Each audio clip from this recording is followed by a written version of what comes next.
Atos capítulo 9, verso 1. Saulo, respirando ainda ameaças e morte contra os discípulos do Senhor, dirigiu-se ao sumo sacerdote. Ele pediu cartas para as sinagogas de Damasco, a fim de que, caso achasse alguns que eram do caminho, assim homens como mulheres, os levasse presos para Jerusalém. Seguindo ele estrada fora, ao aproximar-se de Damasco, subitamente uma luz do céu brilhou ao seu redor, e caindo por terra, ouviu uma voz que lhe dizia: Saulo, Saulo, por que me persegues? Ele perguntou: quem és tu, Senhor? E a resposta foi: eu sou Jesus, a quem tu persegues. Mas levanta-te e entra na cidade, onde te dirão o que te convém fazer. Os seus companheiros de viagem pararam emudecidos, ouvindo a voz, não vendo, contudo, ninguém. Então se levantou Saulo da terra, e abrindo os olhos, nada podia ver. E guiando-o pela mão, levaram-no para Damasco. Esteve 3 dias sem ver, durante os quais nada comeu e nem bebeu. Obrigado, Senhor, pela tua palavra. Quanto mais nós lemos a tua palavra, mais nós percebemos que precisamos do Senhor. Quanto mais nós estamos na tua presença, mais nós percebemos o quanto nós somos falhos e precisamos da tua graça. A tua palavra foi lida, Pai. E o Senhor me entregou tantas coisas lindas, Senhor. Que o Senhor tenha misericórdia de mim, para que eu possa transmitir, Pai, o recado do Senhor nessa manhã. Que o Senhor me use poderosamente, Pai, para que o teu nome seja glorificado. Glorifica o teu nome através da minha vida, Senhor. Eu não tenho interesse nenhum em ser reconhecido. O Senhor conhece o meu coração. Eu não tenho interesse nenhum em ser exaltado, mas eu tenho interesse em que o Senhor seja exaltado. Que todos nós, como igreja, possamos exaltar o teu nome através da tua palavra. E caia por terra todo espírito de crítica, todo espírito maligno, que queira deturpar a palavra que vem dos céus para as nossas vidas. Em nome de Jesus, Pai, que não seja eu, mas seja o teu Espírito Santo falando através da minha vida. Pai, fala conosco. Nós precisamos tanto ouvir a tua voz, Pai. Há pessoas aqui, Senhor, que vieram tão sedentas da tua palavra. Há pessoas aqui que vieram buscar uma resposta do Senhor. Há pessoas aqui que vieram buscar uma direção do Senhor, Pai. Há pessoas aqui que vieram buscar uma cura, uma libertação. Há pessoas aqui, Pai, que precisam tanto tomar uma decisão no Senhor, mas é no Senhor, Pai. Que o Senhor fale conosco, em nome de Jesus. E que nós possamos, Pai, ouvir a tua voz. Quem tem ouvidos, ouça o que o Espírito diz à igreja. E que assim, com esses ouvidos apurados, nós possamos receber no nosso espírito as verdades da palavra. Oramos e te agradecemos em nome de Jesus. Amém. Quando vocês tiveram uma passagem de ano, glória a Deus, foi uma bênção, um culto abençoado, um culto maravilhoso para a glória do nome do Senhor. E nós falamos e fizemos uma retrospectiva do ano que se passou, e nós nos lembramos o quanto que o Senhor derramou sobre a nossa vida, o quanto de conhecimento da palavra que o Senhor transbordou sobre nós, o quanto os nossos olhos foram abertos para coisas novas que o Senhor fez na nossa vida. Mas a palavra daquele dia foi: conheçamos e prossigamos em conhecer ao Senhor. Porque muitas vezes nós conhecemos, mas não prosseguimos em conhecer. Conhecemos, mas não nos aprofundamos. Ou conhecemos, mas não praticamos. Conheçamos e prossigamos em conhecer ao Senhor. Toda a palavra que é derramada sobre nós, agora nós precisamos praticá-la. Agora nós precisamos colocar em ação, com atitudes que vão ativar a nossa fé e ver os resultados ou os frutos de uma vida dedicada à obediência à palavra. Porque se ficarmos apenas no ouvir e não fazer o que a palavra nos manda, nós vamos ter informações que depois de alguns dias vão sumir na nossa mente. Mas quando nós praticamos, quantas coisas lindas nós vivemos. Quantas são as famílias, as vidas que têm vivido grandes coisas no Senhor, porque o conhecimento tem sido derramado, mas não fica no campo das ideias. Não é mera informação, é palavra, é poder que é transformado em prática, e essa prática nos leva a novas vivências no Senhor. E que nós possamos viver a palavra do Senhor, que nos nos é anunciada nessa manhã. Saulo perseguia os cristãos. Saulo era um tirano. Saulo não tinha misericórdia. Saulo matava os cristãos. Saulo prendia os cristãos. E nessa ocasião ele estava indo para Damasco para ter com os sacerdotes e para nas sinagogas conseguir a autorização para levar cristãos para Jerusalém e prender homens, mulheres que professavam a fé em Cristo. Paulo era perseguidor dos cristãos. E lá em 1 Timóteo capítulo 1, verso 13, Paulo fala a Timóteo: a mim, que dantes fui blasfemo e perseguidor e injurioso, mas alcancei misericórdia, porque o fiz ignorantemente na incredulidade. Paulo era ignorante quanto à palavra, quanto ao conhecimento de Cristo. Por isso ele perseguia os cristãos. E ele era incrédulo em relação à obra de Cristo nessa terra. Paulo declarou a Timóteo: eu era ignorante, mas eu também era incrédulo. E por eu ser ignorante e incrédulo, a misericórdia do Senhor veio sobre a minha vida. Sabe, queridos, em muitos assuntos da nossa vida nós ainda somos ignorantes. A saber, principalmente os assuntos que hão de vir. Os assuntos que hão de acontecer. As coisas que hão de se cumprir. Ignorantes sim, mas também incrédulos. Porque quantas são as palavras que são lançadas sobre a nossa vida e nós caímos no campo da incredulidade e não vivemos tudo aquilo que o Senhor já nos anunciou. Mas a misericórdia do Senhor está sobre a nossa vida. E as misericórdias do Senhor se renovam toda manhã. E esse é o motivo de nós não sermos consumidos. E o que são as misericórdias? Nós merecíamos castigo, mas a misericórdia não permite que castigo venha. Isso é misericórdia. E Paulo, que perseguia, Saulo, perseguia os cristãos, ele alcançou misericórdia. Ele alcançou misericórdia. Por isso ele se tornou Paulo, o apóstolo Paulo. Um grande pregador, um grande missionário, um grande homem de Deus, que nós nos inspiramos, que nós somos apaixonados pela mensagem, pela história, que nós somos tão ministrados por Deus através da vida dele. Mas enquanto eu estava estudando sobre isso, o Senhor foi tirando vedas dos meus olhos. Queridos, quem prega a palavra sabe que nós nos preparamos. Nós oramos, nós jejuamos, nós lemos, nós meditamos, nós fazemos esboço. Mas quantas são as vezes que nós chegamos para pregar e o Senhor muda tudo? O Senhor muda completamente tudo o que a palavra diz, o que nós preparamos. E essa semana foi uma semana atípica, foi uma semana diferente, em que eu estava buscando uma palavra no Senhor. Por quê? Abre parênteses. Seria muito simples eu abrir em alguma passagem da palavra, no Salmo 23, eu abrir em Hebreus capítulo 10, eu abrir em qualquer passagem da palavra, preparar um esboço e vir pegar a palavra. Seria muito simples, muito fácil. Mas você buscar do Senhor aquilo que Ele quer falar para a sua igreja. Muitas vezes nós nos sentimos aflitos porque o Senhor não fala.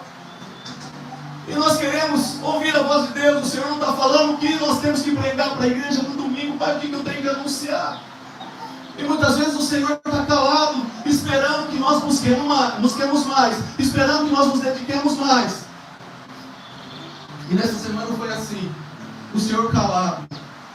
Eu lembrava de alguma coisa, eu ia procurar, eu começava a ler, mas aquilo não testificava no Espírito.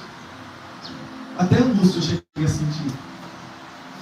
Mas nos 45 do segundo tempo, nessa madrugada, eu acordei às 3 e fui para o meu quarto de guerra, para o meu canto de oração. O Senhor começou a falar tão fortemente comigo. Eu falei: Senhor, o Senhor está falando comigo ou o Senhor quer falar com a igreja? Ele disse: começa por você, mas isso vai ser transbordado na vida da igreja. Por isso eu quero chamar a tua atenção nessa manhã. É uma mensagem expositiva, mas que se você estiver atento a essa palavra, nós seremos tão abençoados e tão enriquecidos com essa palavra, que você vai voltar para sua casa com uma visão aberta, com novas visões, novos pensamentos. O Senhor vai renovar a sua mente, o seu entendimento, em nome de Jesus. Glória a Deus. Ele estava perseguindo os cristãos. E em um caminho que ele estava fazendo para ir a Damasco, como nós lemos, uma luz veio do alto, ao redor dele, e ele foi lançado ao chão. Ele foi lançado ao chão. Os seus companheiros ouviram uma voz assim como Saulo ouviu: ó Saulo, por que tu me persegues? E ele pergunta: quem é, Senhor? E Jesus responde: sou Jesus, a quem você persegue. Os seus companheiros ouviram a voz, diz o texto, mas eles também não sabiam quem estava falando, de onde vinha aquela voz. Eu creio que foi uma luz tão grande, que quando essa luz chega na nossa vida, não tem como nós permanecermos da mesma forma. Foi assim na minha vida, foi assim na vida de muitos que aqui estão. E quando essa luz chega, não tem como. Não é possível, humanamente falando, não tem condições de nós permanecermos da mesma forma. Não dá. Saulo caiu no chão. Ele estava indo para Damasco a fim de que, caso achasse alguns que eram do caminho, e na minha Bíblia caminho está com letra maiúscula. Eu sou o caminho, a verdade e a vida. Aqueles que eram de Cristo estavam sendo perseguidos por Saulo, e ele estava em busca de mais. Porém, quando a luz chega, não tem como a gente fazer nada. Não tem como. Quando o Senhor nos pega, a pergunta não é mais o que eu vou fazer agora, mas é como eu vou fazer. Nós não temos mais escolha. Nós não temos mais para onde ir.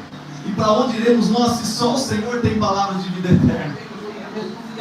E ele estava nessa situação. Subitamente uma luz do céu brilhou ao seu redor. E está indo por terra. Ouviu uma voz que lhe dizia: Saulo, Saulo, por que me persegues? Ele perguntou: quem és tu, Senhor? E a resposta foi: eu sou Jesus, a quem tu persegues. Mas, todas as vezes que nós encontramos um mas, um porém, um todavia, essa pequena palavra, mas, está anulando tudo o que aconteceu anteriormente. Sabe quando o patrão chega, chama você e fala: você é um ótimo funcionário, você é excelente naquilo que você faz, você é o melhor de todos, mas, me dá até dor de barriga, mas eu vou ter que te dispensar. O mas anulou tudo. Você pode até ser um bom funcionário, você pode ser tudo que ele falou, mas o mas que ele disse fez com que caísse por terra tudo que antes tinha acontecido. E o mas de Jesus para Saulo, o mas de Jesus para Saulo, estava dizendo para ele que até agora você perseguiu aqueles que eram do caminho, até agora você me perseguiu, mas a partir de agora tem um novo momento para você, tem um novo tempo para você, tem uma nova vida para você, tem um novo ciclo na sua vida. Volta aqui. Mas levanta-te e entra na cidade, onde te dirão o que te convém fazer. Os seus companheiros de viagem pararam emudecidos, ouvindo a voz, não vendo contudo ninguém. Então se levantou Saulo da terra, e abrindo os olhos, nada podia ver. Como assim? Saulo ficou cego. Saulo ficou cego. No encontro com Jesus ele ficou cego. Por quê? Por quê? Porque para Deus transicionar a minha e a sua mente, para Deus transicionar a mente de Paulo, ele tinha que fechar os olhos para aquilo que ele via fisicamente e abrir os olhos do Espírito para começar a enxergar de maneira que ele nunca havia enxergado. Ele mesmo declara a Timóteo: antes eu era incrédulo, além de ignorante. Mas chegou um momento em que a luz chegou na minha vida. Uma luz veio do alto, me lançou no chão. E foi necessário que eu ficasse cego para que eu pudesse começar a enxergar com os olhos do Espírito. O Senhor quer que nós, nessa manhã, fechemos os nossos olhos para as coisas que estamos vendo e que não vemos fruto, que não vemos nada acontecer. Ele só está dizendo para você: persevere, continue, não pare, não desista. O Senhor tem grandes coisas para realizar na sua vida e depois através da sua vida. Você só não pode parar. Você só não pode parar. Que cai por terra toda a incredulidade na nossa vida, na nossa mente. O Senhor está fechando os nossos olhos para aquilo que a gente vê, e está abrindo os nossos olhos para aquilo que a gente ainda não enxergou. Os nossos olhos espirituais estão sendo ativados pelo Espírito Santo de Deus nessa manhã, e você vai começar a enxergar coisas que você não tinha enxergado, que você não estava enxergando. Ele te faz ficar cego para coisas desse mundo e te faz começar a enxergar com os olhos do Espírito. Só que aí, a história continua. A história continua. E o verso 10 fala assim: ora, havia em Damasco um discípulo chamado Ananias.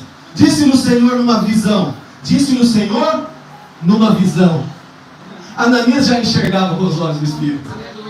Havia um discípulo chamado Ananias, e o Senhor falou numa visão.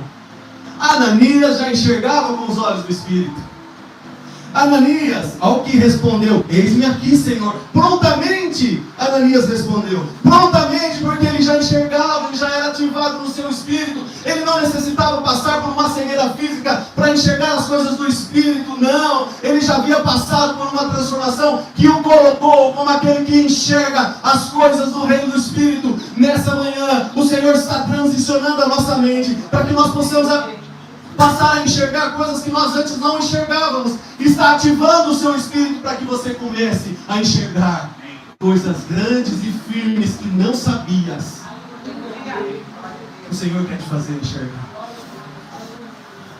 Às vezes nós estamos inseridos numa realidade, estamos vivendo um problema, em que nós, inseridos nessa realidade, dentro desse problema, não conseguimos enxergar saída, não conseguimos enxergar solução, até porque muitas vezes as nossas forças se foram, acabaram.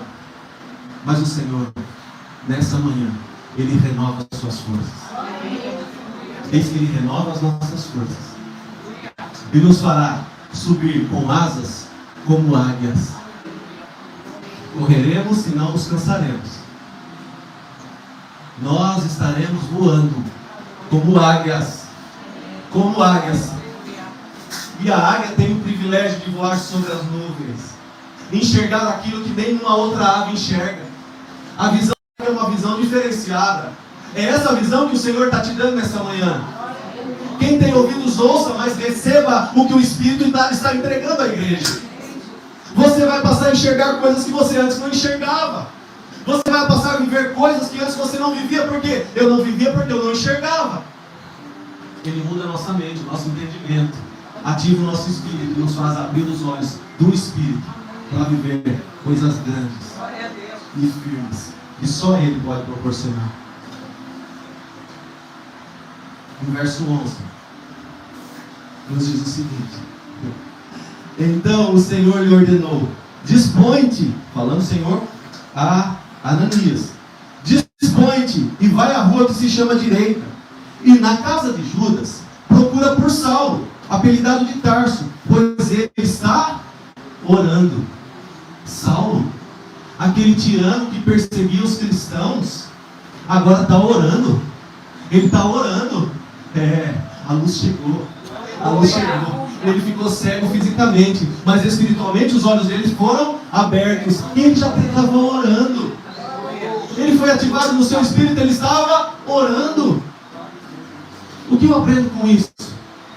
Que a maior ferramenta e a principal ferramenta que nós temos no reino do Espírito é a oração.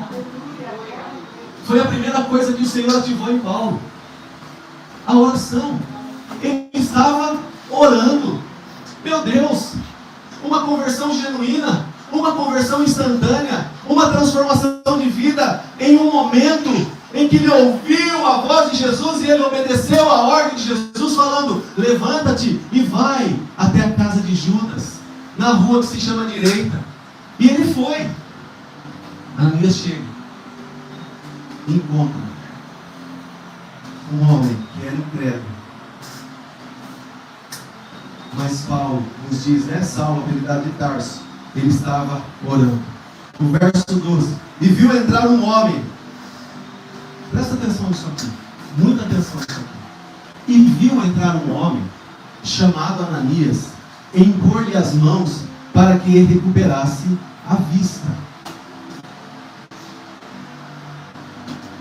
E viu entrar um homem chamado Ananias e impor-lhe as mãos para que recuperasse a vista. Só que nós continuamos a leitura.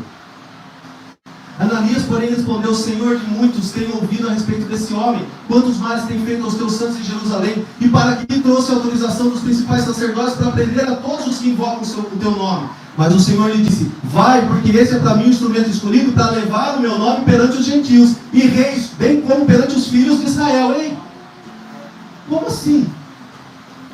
Como assim? Se no verso 12 nós lemos que ele viu entrar um homem chamado Ananias, e agora Ananias falando com Deus, estava falando: Ananias, vai. Mas Ananias já não foi. Saulo viu Ananias entrando. Como ele viu? Primeiro, ele estava cego. E segundo, Ananias não tinha nem chegado. Explica esse mistério. Olhos do Espírito. Olhos do Espírito. Quando nós somos ativados no nosso espírito e passamos a enxergar com olhos do Espírito, nós começamos a enxergar coisas futuras. Coisas futuras. Quando nós estávamos em casa, congregando no quintal da nossa casa, a Geisa direto falava assim: eu estou sentindo cheiro de grama. Eu nem conhecia esse lugar. Nem conhecia esse lugar. Ela falava: eu estou sentindo cheiro de grama. Aí, num outro tempo, antes de acontecer alguma coisa diferente, ela falava: eu estou sentindo que algo novo vai acontecer. Quando nós fomos sair, nós morávamos em uma casa em Piracicaba e nós fomos mudar para uma outra casa. E aí nós mudamos para essa outra casa. E ali nós falamos: nós não vamos mais sair daqui, porque aqui nós gostamos, aqui nós... Itamar, aquela última casa que nós moramos, ficamos ali um bom tempo falando: não vamos mais sair daqui. Porém chegou um dia que eu virei para ela e falei: Geisa, nós vamos sair dessa casa. Ela falou: como assim nós vamos sair dessa casa? Eu falei: eu sinto no meu espírito que nós vamos sair dessa casa. Ah, mas nós combinamos que não vamos sair. Eu falei: Geisa, eu sinto no meu espírito que nós vamos sair dessa casa. Não deu 15 dias, o dono da casa pediu a casa de volta. Na verdade, o dono faleceu e a esposa dele pediu a casa. E se cumpriu. Antes de acontecer. Quando nós paramos de olhar aquilo que nós vemos fisicamente, passamos a olhar aquilo que nós não vemos fisicamente, e começamos a enxergar as coisas do Espírito, o Senhor começa a nos avisar, o Senhor começa a nos mostrar, o Senhor começa a desvendar, o Senhor começa a nos colocar em lugares de privilégio, assim como as águias, e enxergar coisas grandes que vão acontecer. Nós precisamos apenas crer, sair do campo da incredulidade, crer que o Senhor é Deus que faz. É o Deus no ontem, no hoje, que será eternamente. Ele não muda. Aquilo que Ele fez antigamente, Ele vai fazer até a volta de Cristo. Creia de todo o teu coração, com todo o teu espírito. Saulo estava orando. Isso demonstra uma conversão genuína, uma conversão imediata. Como no versículo 12. No versículo 12 nós lemos algo incrível. Ele estava orando, mas ele viu, no versículo 12, ele viu entrar um homem. Ele viu Ananias entrar. Ananias não tinha nem entrado na casa ainda, fisicamente. Mas espiritualmente, Saulo já via Ananias. Ele já via o que estava para acontecer. O Senhor não fará nada sem antes compartilhar o coração dele aos seus servos, aos seus amigos, aos seus profetas. O Senhor não fará nada sem antes compartilhar o coração dele àqueles que andam com Jesus. Deus amigo de Abraão, Abraão amigo de Deus. Deus sentou para comer com Abraão e ele compartilhou o coração dele com Abraão. Que coisa linda. Nós podemos ter essa experiência. E não apenas uma experiência que vai ser uma experiência pontual, mas nós podemos viver isso todos os dias. Todos os dias. O Senhor só pede que tenhamos disposição. Disposição, disciplina. Essa palavra me perseguiu durante 6 meses do ano passado. Disciplina. Até que eu entendi, enquanto eu não tiver disciplina, não tiver organização, o Senhor não vai me colocar no próximo degrau, espiritualmente falando.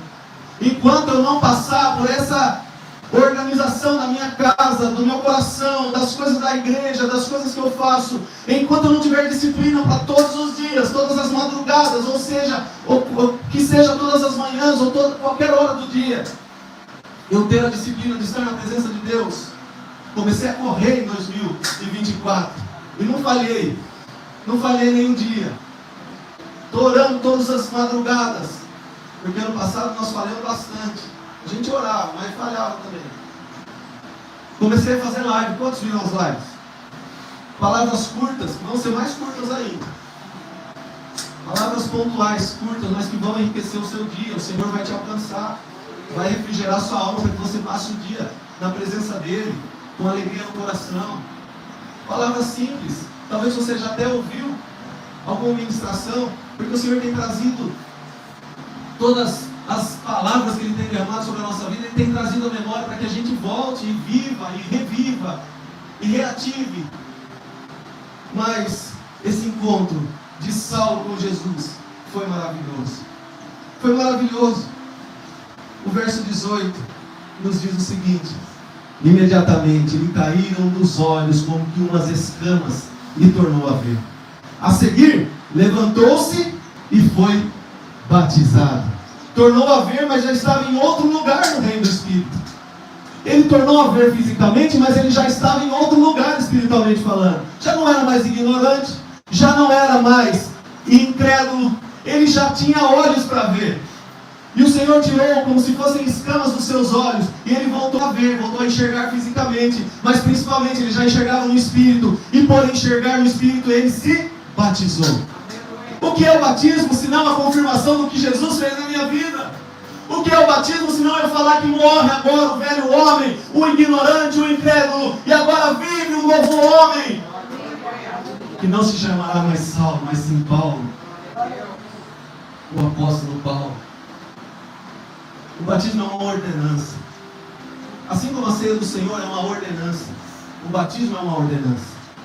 Assim como na ceia do Senhor nós usamos símbolos, no batismo nós usamos a água como símbolo.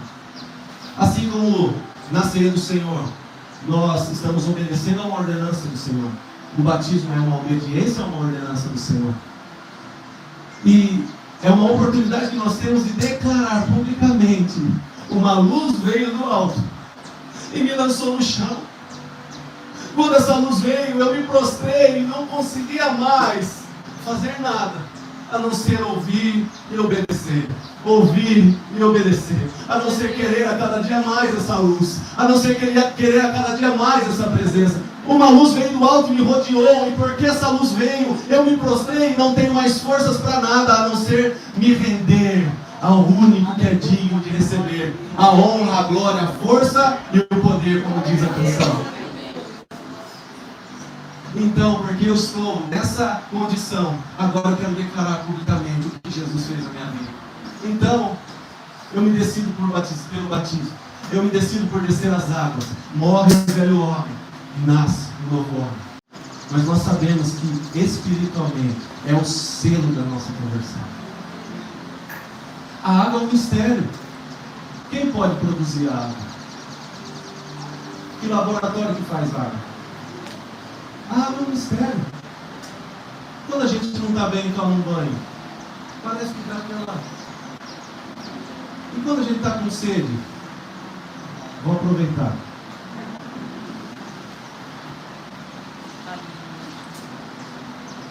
O batismo é um mistério. A água do batismo é um mistério. Porque quantos são os testemunhos de que, se nós não olharmos com os olhos da fé, com os olhos do Espírito, nós vamos olhar para pessoas que estão mergulhando nas águas e saindo das águas e nada acontece. Ou até mesmo aquele que entra nas águas e sai das águas, para ele, se não olhar com os olhos do Espírito, nada acontece. Mas se nós abrirmos os olhos do Espírito para olhar e ver o que acontece no mundo do Espírito, no mundo espiritual, no reino espiritual, nós vamos perceber que muitas coisas grandes aconteceram. Então, nós vemos que a conversão dele foi genuína. Ele se batizou. João capítulo 3 fala o seguinte, do verso 1 ao verso 3: E havia entre os fariseus um homem chamado Nicodemos, príncipe dos judeus. Este foi ter de noite com Jesus e disse-lhe: Rabi, bem sabemos que és mestre vindo de Deus, porque ninguém pode fazer esses sinais que tu fazes, se Deus não for com ele. Jesus respondeu e disse-lhe: na verdade te digo que aquele que não nascer de novo,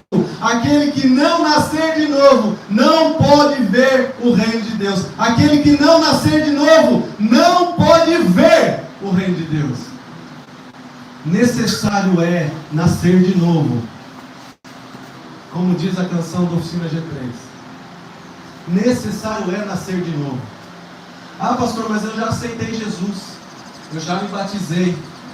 E quantos são os que aceitam Jesus, os que se batizam, mas não nascem de novo?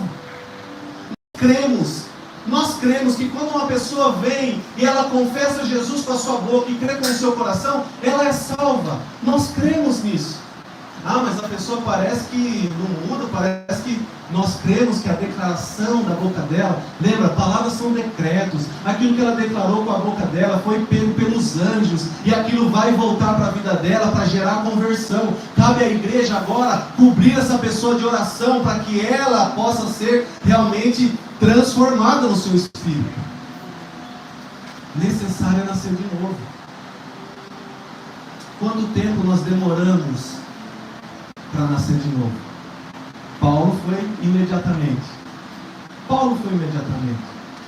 Mas quantos de nós demoramos para nascer de novo? Eu demorei pelo menos uns 10 anos. Confessei com minha boca que Jesus era meu Salvador.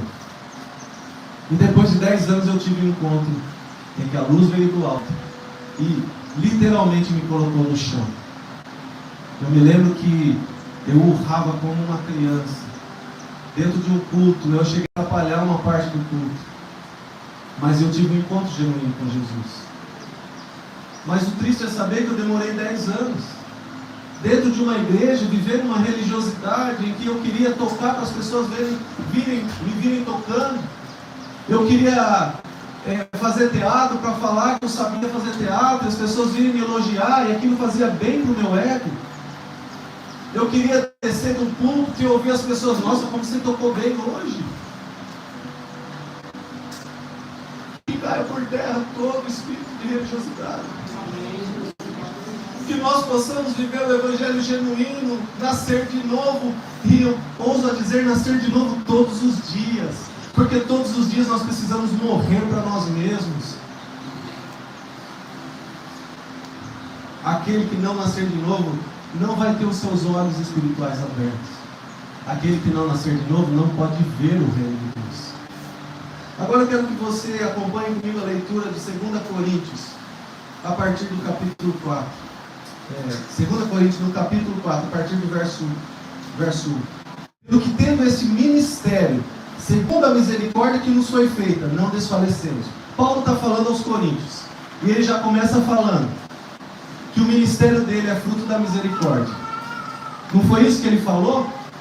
Foi isso que ele falou, ele foi alcançado. Timóteo, eu fui alcançado pela misericórdia de Deus, porque eu persegui os cristãos, eu era ignorante, eu era incrédulo, mas a misericórdia me alcançou, eu fui transformado.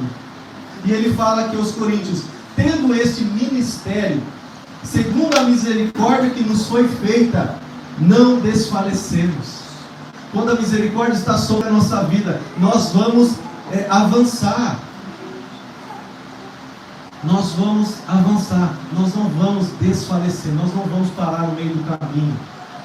Nós vamos cansar, nós vamos fadigar, nós vamos muitas vezes até pensar em desanimar, mas nós não vamos parar. Não vamos parar. Glória a Deus. Pelo contrário, rejeitamos as coisas que por vergonhosas se ocultam, não andando com astúcia, nem adulterando a palavra de Deus. Nem adulterando a palavra de Deus. Antes nos recomendamos a consciência de todo homem, na presença de Deus, pela manifestação da verdade. Nós não podemos falsificar a mensagem. Nós não podemos usar de artimanhas e artifícios para fazer com que a mensagem nos favoreça. Existe uma matéria na teologia que chama exegese. E muitos não fazem exegese, mas fazem eusegese. Porque a exegese é a interpretação da palavra pela palavra. E muitos fazem a interpretação da palavra pelos seus gostos, pelos seus comodismos, pelas suas habilidades, por aquilo que vai fazer bem para si. Nós não podemos falsificar a mensagem. Nós não podemos falsificar a palavra. Nós não podemos misturar. Nós não podemos mistificar. Não, a palavra de Deus é pura, mas ela é eficaz. Ela é eficaz, mais cortante do que espada alguma de 2 gumes, capaz de separar alma de espírito, juntas de medulas, e discernir o coração do homem. Essa é a palavra. A palavra de Deus é suficiente para nós. A palavra de Deus é suficiente para nossas vidas. Nós não precisamos adulterar a palavra, nós não precisamos mudar a palavra. A palavra não precisa ser atualizada, não. Ela não contém a palavra de Deus. A Bíblia é a palavra de Deus. É a boca de Deus que nos fala, como está falando nessa manhã. Verso 3. Mas, se o nosso evangelho ainda está encoberto, é para os que se perdem que está encoberto. Um véu cobria a mente das pessoas e não permitia que elas vissem a verdade. A ignorância, a incredulidade cobria a mente das pessoas, e essas pessoas não conseguiam enxergar a verdade, porque o evangelho é a verdade, e Jesus é a verdade. E Paulo, quando estava preso, ele olha e ele vê um soldado romano, e ele começa a falar: nossa, essa armadura de soldado romano, espiritualmente falando, é a capacete da salvação, é a couraça da justiça. Ele começa a dar nomes àqueles utensílios da armadura, e sai ali, Efésios capítulo 6, onde ele fala da armadura de Deus, a partir do verso 10. Mas ele fala de um item da armadura, que é aquele que segura a couraça da justiça, o cinto da verdade. É a verdade em nós que faz com que a justiça de Deus esteja sobre a nossa vida. A verdade bem ajustada, como um cinto deve estar. A couraça, ela vinha até mais ou menos na altura da canela, e era o cinto que prendia aquela couraça. Paulo compara a couraça com a couraça da justiça e o cinto com o cinto da verdade. Então, se o cinto da verdade está bem ajustado em nós, a couraça estará, ou a justiça estará sobre a nossa vida. Não se preocupe. Não se preocupe. Apenas ande na verdade. E o Senhor é a nossa justiça. O Senhor é a nossa justiça. Verso 4. Nos quais o Deus desse século, ou seja, Satanás, cegou o entendimento dos incrédulos, cegou o entendimento dos incrédulos, para que lhes não resplandeça a luz do Evangelho da glória de Cristo, o qual é a imagem de Deus. Satanás impede que incrédulos, ou ele faz com que pessoas sejam incrédulas e não vejam a luz do Evangelho. Não vejam a luz do Evangelho. Mas tem um ponto importante aqui. Satanás só pode fazer isso com pessoas que dão legalidade. Satanás só pode fazer isso com pessoas que dão abertura, com pessoas que dão a chamada brecha. Mas pastor, tem coisas na minha vida que tem acontecido que eu não sei, eu estou andando firme com Jesus, minha vida está firmada em Cristo, as brechas estão fechadas. Então nós precisamos conversar, porque provavelmente você tem alguma abertura que vem dos seus ascendentes, dos seus antepassados. Isso precisa ser resolvido. precisa ser resolvido. Ah, mas isso aconteceu há 60 anos. Eu não vou resolver isso. Espiritualmente falando, não existe limite de tempo. Não existe limite geográfico. Fulano de tal está lá no Nordeste. Como que eu vou pedir perdão? Espiritualmente falando, não existe limite geográfico. O perdão é necessário. O reparo é necessário. O conserto é necessário. E se não foi você que pecou, se não foi você que abriu a brecha, e está acontecendo alguma coisa que você não está entendendo, possivelmente tem brechas que os seus ascendentes abriram. E essas brechas precisam encontrar um lugar de remissão em Deus. Você precisa encontrar um lugar de remissão em Deus para que essas brechas, essas janelas, esses buracos sejam fechados. Sabe por quê? Satanás não tem lugar. Satanás não tem lugar. Quando Deus pergunta, de onde você vem? Eu venho de rodear a terra, lá em Jó, capítulo 1. Eu venho de rodear a terra. Ele não tem lugar. Mas ele ocupa lugares que os filhos de Deus deixam. Ele ocupa espaços que nós como igreja deixamos. Se a terra está sofrendo, se o mundo está sofrendo, nós não temos que levantar uma bandeira ideológica e tentar combater o que está acontecendo no mundo. Nós temos que nos levantar em oração. Se o mundo está sofrendo é porque a igreja não se posiciona. Se o mundo está sofrendo é porque eu e você não temos falado do amor de Cristo. E o Senhor tem falado comigo sobre... O Senhor tem falado comigo sobre as oportunidades que nós precisamos aproveitar. Todos os dias, o Senhor nos dá oportunidades para falar do amor dEle. Chegou o tempo de nós abrirmos a boca. Chegou o tempo de nós anunciarmos o Evangelho. Chegou o tempo de nós termos ousadia e intrepidez de espírito para falar que só Jesus salva. Como eu fiz no velório do vô, né, dona Zelena? Depois eu até vou conversar com a dona Zelena. Parece que eu não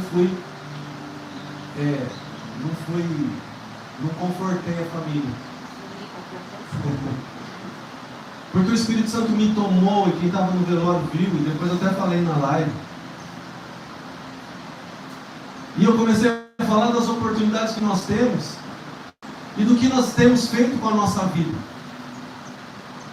E com a intrepidez do Espírito, eu fiz o apelo no velório.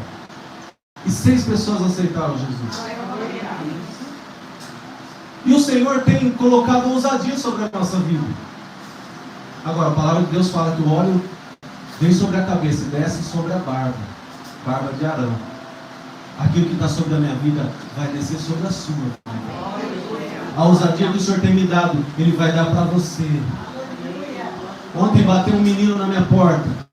Eu atendi, a Sara atendeu. Pois não, e aí ela ouviu, ela falou, já vou. Aí ela foi me chamar e falou, papai, tem um moço aí. Então o que ele falou? Eu não entendi direito. Aí eu, pois não. Eu estava passando aqui, eu vi que a sua calçada precisa tirar os matinhos. Eu falei, glória a Deus enviou alguém para me ajudar. Esse negócio de matinho eu não gosto. E esse rapaz começou a falar, porque eu tenho 2 filhas, eu preciso dar comida para elas. Se eu tirar o matinho, você não me dá 15 reais. Eu limpo a calçada para você, eu preciso colocar comida dentro de casa. E eu falei, tá bom, pode fazer. E aí ele fez, tirou o matinho lá de casa. E eu já fui orando. Senhor, vai preparando o coração dele, porque essa é a oportunidade do dia. Eu não sei se eu terei outra oportunidade de fazer isso hoje. E aí quando eu saí, né, fui pegar pão no posto perto de casa, voltei. E ele falou, estou terminando, só me dá uma vassoura. Eu dei a vassoura para ele, ele varreu e tal. Aí ele apertou a campainha, eu saí lá. Ô senhor, eu terminei, viu? Eu, nossa, ficou limpo, hein? Ficou limpo mesmo, parabéns. Ó, tá aqui ó, o que você pediu, mas eu tenho algo melhor para te falar. Eu falei, você já conhece a palavra de Deus? Você já foi na igreja? E ele falou que já tinha ido na igreja. E aí eu falei para ele, você precisa voltar para Jesus. E aí o Espírito Santo foi ministrando. Nós não podemos perder as oportunidades. Esses dias eu estava na casa do Itamar. E a gente estava com o portão aberto, estava eu, a Geisa e a Bia, e as crianças. E tem uma moça que anda para a rua, que a Bia conhece muito bem ela, mas ela está afundada nas drogas. Mas por conhecer, talvez, a gente já sabe, a gente já fala como a pessoa é, como não é. Mas a gente não pode se esquecer que é Deus quem transforma a pessoa. É o Senhor. Só que eu fiz algo e depois eu chorei tão amargamente, assim como Pedro chorou quando ele se arrependeu. Porque ela parou no portão, o portão estava aberto, ela parou na frente do portão e olhando lá para dentro, e ela começou a falar com a Bia estava lá no fundo. Eu falei, deixa que eu vou falar com ela, Bia. Só que eu já fui falar com ela, falando para ela ir embora. E ela foi embora. E quando ela virou a esquina, o Espírito Santo falou comigo. Ela também precisa de Jesus. Ela também precisa ouvir a minha palavra. Ela também precisa do bálsamo do Espírito. Ela também foi criada por mim. E quantas são as pessoas que nós fazemos acepção? O Senhor não faz acepção de pessoas. O Senhor não faz acepção de pecados. Nós fazemos acepção de pessoas e acepção de pecados. Dependendo do pecado da pessoa, a gente já exclui. E a gente esquece que também nós pecamos. E qual é a diferença do meu pecado para o pecado dela? A única diferença é que Jesus me alcançou e eu sou salvo. Agora ela precisa de salvação, mas eu preciso de libertação. Porque a libertação é para o crente, a salvação é para o ímpio, é para aquele que ainda não encontrou Jesus. Então, que nós não venhamos a perder as oportunidades de falar de Jesus. A obra é do Espírito, cabe a nós apenas abrir a nossa boca. A obra é do Espírito Santo de Deus. Que nessa manhã o Senhor abra os nossos olhos e nós possamos enxergar com olhos espirituais. Verso 5, porque não nos pregamos a nós mesmos, não, mas a Cristo Jesus como Senhor, e a nós mesmos como vossos servos, por amor de Jesus. Servos por amor, servos por amor.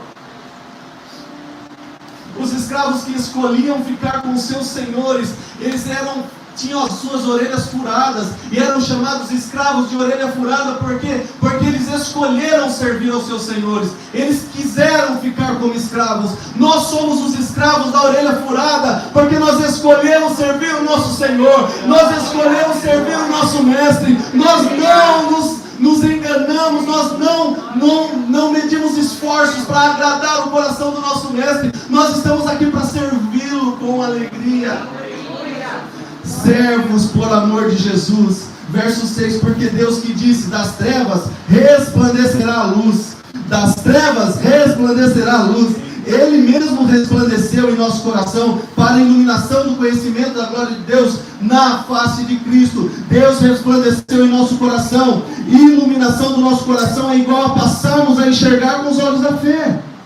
Foi Ele que resplandeceu no nosso coração e nós passamos a enxergar com os olhos da fé. Verso 7, temos porém, presta atenção nisso aqui, temos porém este tesouro em vasos de barro, para que a excelência do poder seja de Deus e não de nós. Vasos de barro. O comércio de Corinto vendia vasos de barro por 1 ou 2 moedas de cobre. Eram vasos que eram comercializados, mas eram vasos que tinham defeito. Eram vasos que eram imperfeitos. Eram vasos baratos que eram comercializados. Mas por que eles compravam e vendiam esses vasos? Porque esses vasos carregavam dentro dele uma lamparina. Uma lamparina. E esses vasos eram como luz para as casas que eles entravam. Para as pessoas que compravam esses vasos e colocavam a lamparina dentro, ele era como luz, iluminava suas casas. Paulo está se comparando a esses vasos, que tem algum valor para Deus, sim, claro. Eu e você, nós temos muito valor para Deus, mas temos defeito, somos imperfeitos. E Paulo se compara a esses vasos. Só que Paulo fala desses vasos como um tesouro. Por que ele fala desses vasos como um tesouro? Porque o tesouro não é o vaso, o tesouro é a lamparina.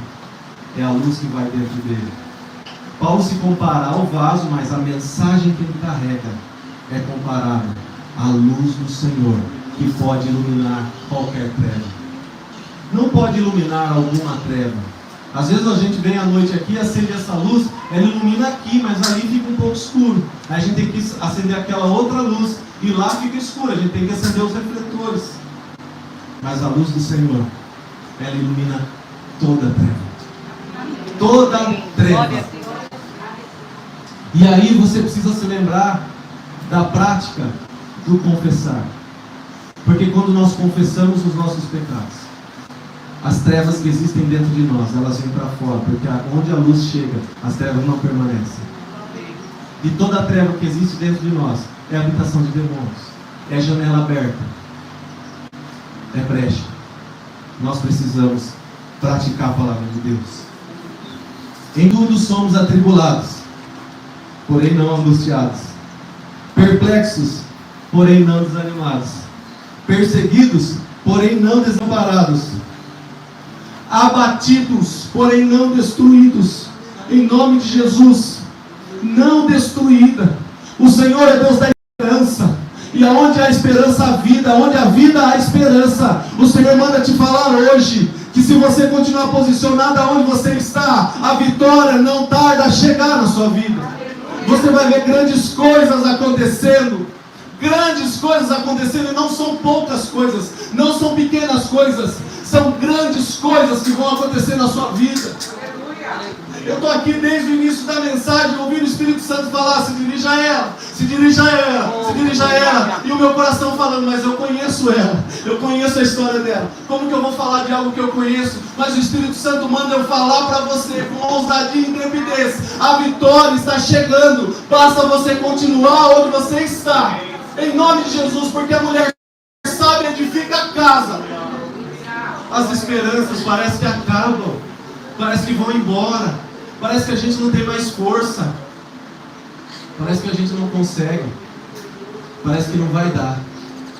Mas o Senhor renova as nossas forças. O Senhor tem novos olhares para você, a partir do Espírito. Olhares de águia, a partir do Espírito. A partir do Espírito. A palavra é para ela. Mas todas as casas que ainda não são salvas, está chegando salvação. Está chegando salvação. Receba em nome de Jesus. Nós não estamos aqui de brincar de ser crente. Nós estamos aqui anunciando a palavra de Deus. E lembra que ele fala antes do que vai acontecer? Ele está falando. Quem tem ouvidos ouça e receba o que o Espírito diz à igreja. Verso 6. Estou terminando já. Glória a Deus. 6 não, verso 9. Perseguidos, porém não desamparados, abatidos, porém não destruídos. Não destruídos. Nós estamos de pé. Nós estamos de pé. Levando sempre no corpo o morrer de Jesus. Levando sempre no corpo o morrer de Jesus. Para que também a sua vida se manifeste em nosso corpo. Paulo mesmo fala: não sou eu mais quem vivo, mas Cristo vive em mim. Não, eu morri para mim mesmo. É Cristo que vive em mim. É Cristo que vive em mim. Eu sou cristão, então eu sou um pequeno Cristo. Então eu preciso resplandecer a glória de Cristo através da minha vida, fazer o que Cristo faria. Em seus passos, o que faria Jesus? Imitadores de Cristo. Paulo fala: sejam meus imitadores como eu sou de Cristo. Sejam meus imitadores como eu sou de Cristo. Sejam meus imitadores como eu sou de Cristo. Porque nós que vivemos somos sempre entregues à morte por causa de Jesus, para que também a vida de Jesus se manifeste em nossa carne mortal. Para que a vida de Jesus possa se manifestar em nossa carne, nós precisamos morrer. Quando Jesus é crucificado na cruz, nós precisamos ser crucificados junto com Ele. Precisamos ser crucificados junto com Ele. Morremos para nós mesmos. De modo que em nós opera a morte, mas em vós a vida. Tendo, porém, o mesmo Espírito da fé, como está escrito: eu criei, por isso é que falei. Também nós cremos, por isso também falamos, Sabemos que aquele que ressuscitou o Senhor Jesus também nos ressuscitará com Jesus e nos apresentará convosco. Porque todas as coisas existem por amor de vós, para que a graça, multiplicando-se, torne abundantes as ações de graças por meio de muitos, para a glória de Deus. Por isso, não desanimamos. Pelo contrário, mesmo que o nosso homem exterior se corrompa, contudo, o nosso homem interior se renova de dia em dia. Verso 17. Verso 17. Porque a nossa leve e momentânea tribulação produz para nós eterno peso de glória, acima de toda comparação. Os problemas que enfrentamos são leves e momentâneos. Como assim, pastor? Meus problemas não são leves nem momentâneos, não. Na minha vida é tudo peso pesado. Na minha vida é tudo nível hard. Na minha vida é tudo elevado. Não tem como. É só pancada. Independente do nível, a nossa tribulação é leve e momentânea. Em que condições? Comparado à eternidade que nós haveremos de viver. O que são 80 anos, 100 anos de vida comparado à eternidade? O que é a vida de Matusalém, que viveu quase 1000 anos, comparado à eternidade? O que é a nossa vida comparada à eternidade? Sabe uma coisa que eu sempre me pego pensando? Como que uma pessoa que vive sem Jesus tem perspectivas? Eu não consigo entender. Como que uma pessoa que vive sem Jesus, ela acorda de segunda-feira e vai trabalhar? Qual que é o propósito? Ter sucesso? A palavra sucesso está totalmente distorcida. Sucesso fala de sucessor. Se você não tiver aquele que vem após você, você não teve sucesso. Se você não fazer com que os seus filhos sejam seus discípulos, se você não fizer com que as pessoas que estão ao seu redor, as pessoas que você tem pregado o evangelho sejam seus discípulos, você não teve sucesso. Mas eu posso dizer que o Itamar é um homem de sucesso. Que o Paulo e a Tânia são homens de sucesso. Porque tem sucessores. A irmã Kátia é uma mulher de sucesso. A Cris é uma mulher de sucesso. Os sucessores falam aqueles que têm sucesso. Eu não consigo entender qual que é o propósito de acordar de manhã, ir trabalhar, cumprir um horário, voltar, ou mesmo que não cumpra horário, trabalhar por conta, voltar, passar a semana, aí não vê a hora que chega sexta-feira, porque sábado é final de semana.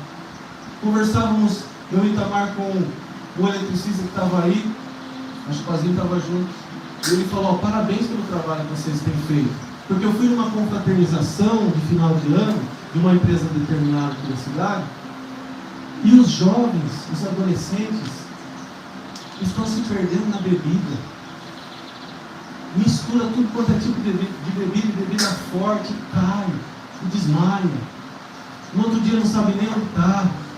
Por isso, adolescentes que aqui estão, Dani, Lucas, Bianca, fiquem firmes no Senhor. Não tem outro caminho, não tem outro lugar. É tudo ilusão, é tudo passageiro, é tudo atraso de vida. Fiquem firmes no Senhor. No Senhor. Vocês estão vindo na igreja, vocês estão aprendendo, mas não é a igreja que eu estou falando, é o Senhor. Não estou falando para vocês permanecerem, não, estou falando para vocês permanecerem no Senhor. É no Senhor. A igreja faz parte de permanecer no Senhor. O Senhor Jesus fala: congregai-vos. Nós somos igreja somente quando estamos reunidos. Quando eu estou sozinho, tem uma mentira contada pelo diabo, que muitas pessoas que estão desviadas dos caminhos do Senhor, muitas pessoas que estão afastadas da igreja, quando você pergunta: você não está indo na igreja, você não está frequentando uma igreja? Eu sou a igreja. Mentira do diabo! Eu sou um membro de um corpo, o qual o cabeça é Cristo, e eu só sou igreja quando eu estou reunido com os outros membros desse corpo. Quando eu estou reunido com uma outra pessoa que é membro, aí eu já sou igreja. Mas sozinho? Não. Onde 2 ou 3 estiverem reunidos em torno do meu nome, ali eu estarei. Onde, se 2 concordarem acerca de qualquer coisa, nós precisamos ter esse entendimento. Olhos espirituais abertos. Olhos espirituais abertos. Ah, Jesus, como o Senhor é bom. Aleluia. 18. Não atentando nós nas coisas que se veem, mas nas que se não veem.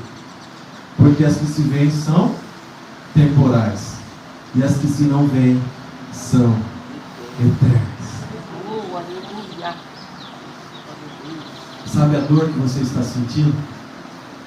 Há um propósito maior do que essa dor para ser estabelecido aonde você está. Há um propósito para ser estabelecido aonde você está, que é maior que essa dor que você está sentindo. Olhe para o propósito, não olhe para as condições. Olhe para o propósito, não olhe para os problemas. Tem um propósito para ser estabelecido através da sua vida. Deus quer usar a sua vida para estabelecer planos que Ele mesmo fez, propósitos que Ele quer realizar através de você. Deus, Ele não se une à sua dor. Deus, Ele tem compaixão. Deus, Ele tem amor. Deus, Ele é companheiro, Ele é amigo. Mas Ele não se une à sua dor. Deus cura a sua dor, mas Ele não se une à sua dor.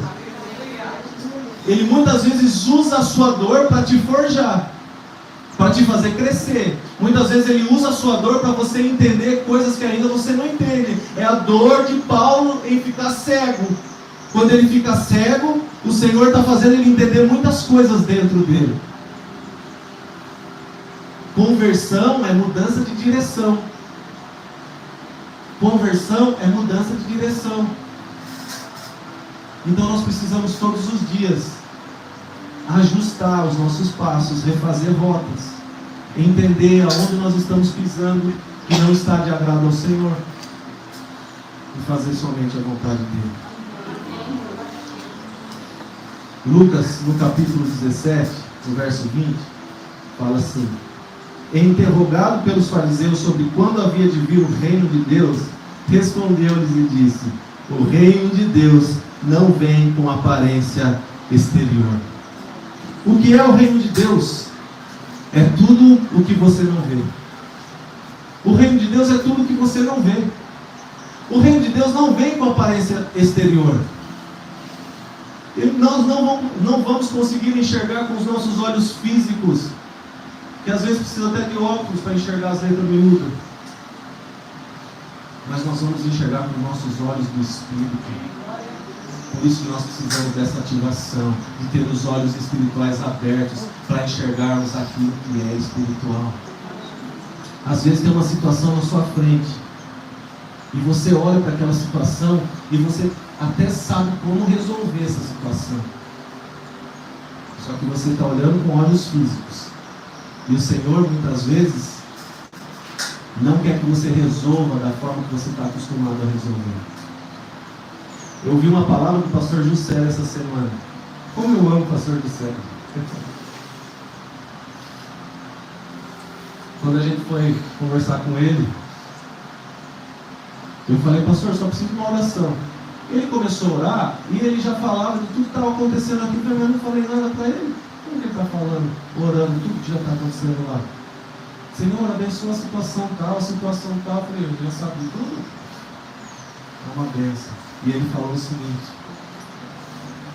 o mundo prega o desenvolvimento.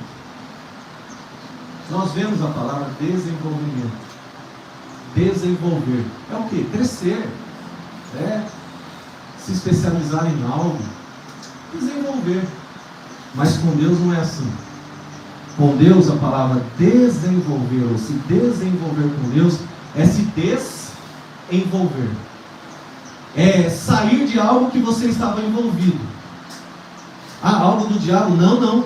É deixar algo que você estava envolvido, que é de Deus, e pegar algo que é de Deus. Qual que é o nosso desafio nesse tempo? Somos crentes fiéis à palavra do Senhor. O nosso desafio é deixar aquilo que é de Deus, que não serve mais para esse tempo, e nos envolvermos com aquilo que é de Deus, que é para esse tempo. Esse é o grande desafio. Nós vamos nos desenvolver, ou deixar aquilo que nós nos envolvemos por tantos e tantos anos, mas que é de Deus. Agora o Senhor quer que a gente se desenvolva e pegue aquilo que é de Deus. Noé construiu a arca. Quantos anos? 100 anos construindo a arca. E ele constrói a arca com afinco durante 100 anos. Você imagina isso? Todo dia, sei lá, construindo a arca. Você não está aguentando nem o seu trabalho, faz um mês que você está lá. Imagina você 100 anos construindo a arca. Só quem tem chamado, só quem tem ministério. E Noé está ali construindo a arca, 100 anos. Aí beleza, ficou pronta a arca. O Senhor fala, entra que vai vir chuva. E Noé entra, a família, os animais, e está aquele negócio, Deus fecha a porta da arca. Aí passam-se alguns dias, um pouco mais de um mês, e o dilúvio cessa. E o próprio Deus abre a porta da arca. E aí ele fala, Noé, família, animais, pode sair. Mas peraí, Senhor, eu construí, isso não está na Bíblia, tá? Eu construí a arca durante 100 anos. Foram 100 anos da minha vida, não foram 100 dias. Ainda se fosse 100 dias já era bastante, mas 100 anos construindo a arca. E a arca é do Senhor, porque foi o Senhor que mandou eu construir. Agora, depois de 40 dias, 40 noites, que vem chuva, vem dilúvio, o Senhor fala para eu sair da arca, deixar a arca que eu construí durante 100 anos. Mano, eu quero que você se desenvolva da arca. Deixa aquilo que é meu, Noé, e vai fazer aquilo que também é meu. Você vai deixar aquilo que salvou a humanidade para agora você construir a humanidade. Quando nós nos desenvolvemos em Deus, nós sempre vamos dar um passo para coisas maiores em Deus. Deixa aquilo que é de Deus e pegue aquilo que é de Deus, se é que você me entende. E permita que o Espírito abra os teus olhos espirituais para que você veja. Permita que o Espírito abra os seus ouvidos para que você ouça e você possa viver as verdades do Senhor para esse tempo. Você cumpre o propósito quando você ilumina. Você cumpre o propósito quando você ilumina e não quando você brilha. Você cumpre o propósito quando você ilumina e não quando você brilha. Você é vaso de barro que carrega uma essência. A lamparina está em você. As minhas lamparinas estão acesas. Você ilumina. Agora quem brilha é Ele. Quem brilha é Ele. Quem tem que brilhar é Ele. Davi assumiu o reinado. E a primeira medida de rei que Davi toma é trazer a arca da aliança de volta, a presença de Deus de volta. Então ele traz, e aí ele está lá, passando na rua e dançando, tocando harpa, tocando pandeiro e dançando. E aí alguém, sua esposa, olha para ele e fala assim, você é o rei, você está ficando doido, você é o rei. E Davi olha e fala assim, não, o rei não sou eu não, o rei é ele. Deixa eu dançar, deixa eu glorificar, porque a glória não é minha, a glória é dele, a presença dele está aqui. A glória não é nossa, a glória é dele, porque a presença dele está aqui. Nós não merecíamos, mas ele se manifesta em nós e através de nós, e ele se manifesta para nós. Desfrute desse tempo. Como nós falamos na passagem de ano, pratique a palavra de Deus. A palavra foi entregue hoje. Tem uma coisa que me chamou a atenção na passagem de ano. Eu falei assim, quantos se lembram da mensagem que eu preguei sobre Zaqueu? Aí 2 pessoas levantaram a mão. Eu falei, não, está errado.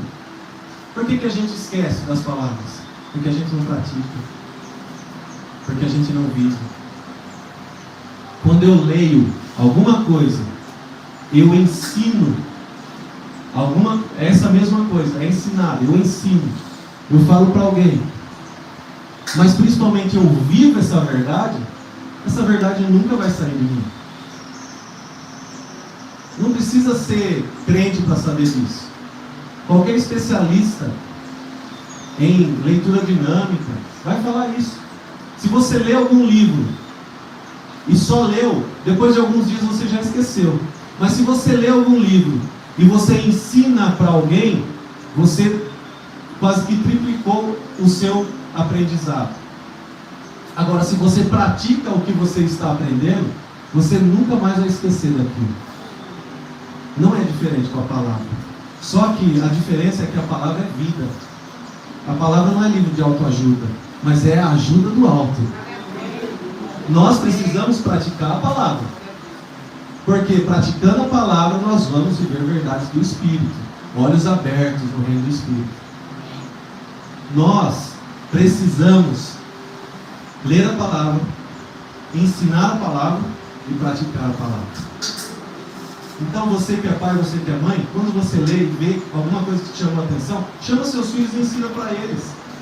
Você vai estar aprendendo e vai estar ensinando. E aí, quando você, depois que ensinar seus filhos, comece a praticar. Porque essa verdade nunca vai ficar longe de você. Você nunca vai se esquecer disso. Amém? As verdades da palavra não podem ser esquecidas. E para não serem esquecidas, precisam ser vividas e praticadas. Nós lemos lá em Mateus: aquele que ouve as minhas palavras e as pratica, será como aqueles que constroem a sua casa sobre a rocha. Virá o vento, a tempestade, e não vai levar a casa. Mas aqueles que ouvem e não praticam, estão construindo a casa sobre a areia. E aí a gente ouve muitas pessoas vindo perguntando coisas que nós já pregamos, que nós já falamos, que nós já ensinamos. Já está tudo falado, já está tudo ensinado, a pessoa esqueceu. Você tem que ensinar tudo de novo. Não tem problema, tem paciência e tem amor para isso. Mas nós precisamos começar a praticar. Por quê? Porque esse lugar não é só lugar de receber, esse lugar é lugar de treinamento, porque você está sendo levantado como atalaia do Senhor, você está sendo levantado como aquela pessoa que vai levar o Evangelho para outras pessoas, e para isso eu e você precisamos estar municiados de toda a verdade da palavra, para que no momento em que nós formos pregar, nós tenhamos munição espiritual, a palavra e palavras para lançar sobre a vida das pessoas. Fique com essa palavra em nome de Jesus, mas não fique com ela só no campo das ideias. Saia praticando. Saia praticando. Já começa orando para o Senhor ativar esse olho interior em você. Que você comece a enxergar coisas que você até hoje não enxergou.